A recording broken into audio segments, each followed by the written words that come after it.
We believe it's a suicide. Okay, cool. Has anybody moved anything in this room? Not since I arrived. I heard a loud thump. A thump? Yes. Do you remember what time it was? 9:57. 9:57. That's very precise. Well, I have a clock. Detective Cooper's examination of the body revealed disturbing inconsistencies.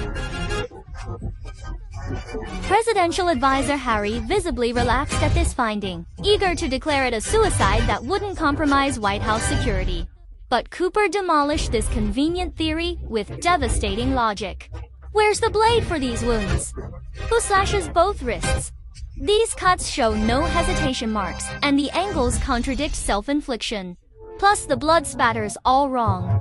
Every piece of evidence screamed murder. Anyway, as I was saying, I'm gonna go downstairs. Though senior officials resisted the conclusion, the potential threat to the president forced them to authorize a homicide. The FBI assigned Special Agent Edwin as liaison. Can you hit one? That would help. Edwin was effectively reduced to a mere assistant, while in this sprawling presidential residence boasting 132 rooms, all deliberately surveillance-free, to protect the presidents. After completing his crime scene investigation, Cooper proceeded to the victim's office, only to unexpectedly encounter advisor Harry there. Harry claimed he was merely ensuring no sensitive political documents had been compromised. I'm here to find out how he died, so I'm going to cut in line. You need to leave. Harry slunk away after losing the verbal sparring match, dove into the trash bin. To his surprise, he uncovered a blood-stained tissue.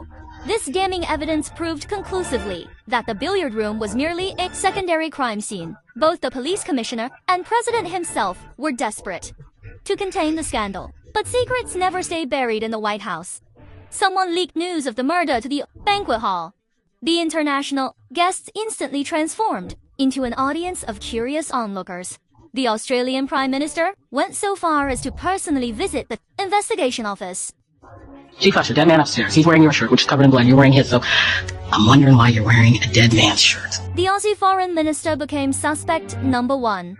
That got the president to order a full lockdown. Nobody leaves. Here's the minister's story. Before dinner, while touring the kitchen with the PM, he hooked up with the head chef. Things got heated. They went from the kitchen to the garden. I got a bloody nose. Here's the kicker. They spotted someone watching. Afterwards, he ran into the victim, who noticed blood on his shirt and took him upstairs to change. Right after changing, the victim got a phone call. Whatever was said must have been bad news. Give me 5 minutes. After he hung up, I am going to be dead by the end of the night. Cooper grilled all 200 and more people on site. First, he snapped pics of everyone's name tags and job titles. Then, total silence. Do you have any questions for me? Anything? He just stood there like a human trash can when one guy tried talking. Cooper didn't answer, just stared him down like he already knew everything. The key detail. He'd heard the victim arguing with someone in the office. I had never heard Mr. Winter sound that agitated before. He started yelling, "I'm gonna tell them everything!" Shit bothered me. Edwin was blown away. This woman definitely knew her stuff. As questioning continued, they uncovered a web of conflicts.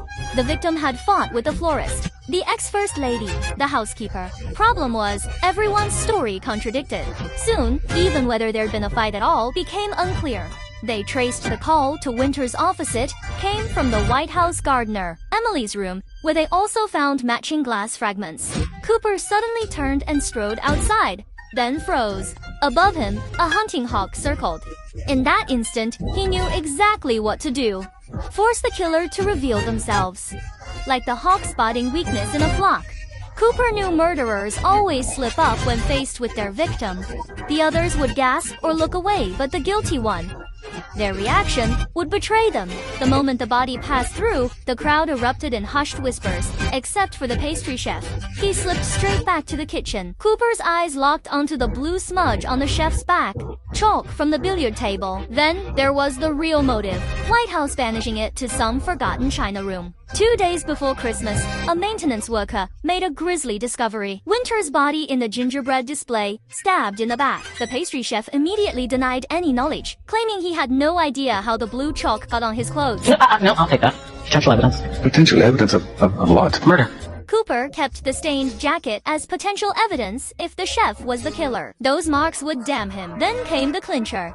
A server spotted the chef rushing back to the kitchen after the body was moved. He was later seen near the incinerator in the basement, empty-handed. The incinerator. That don't work. It hasn't worked for a year. He wouldn't know that. He doesn't come down here very much. Inside that box, a freshly washed kitchen knife. Too many coincidences for one man. Was the chef really their killer?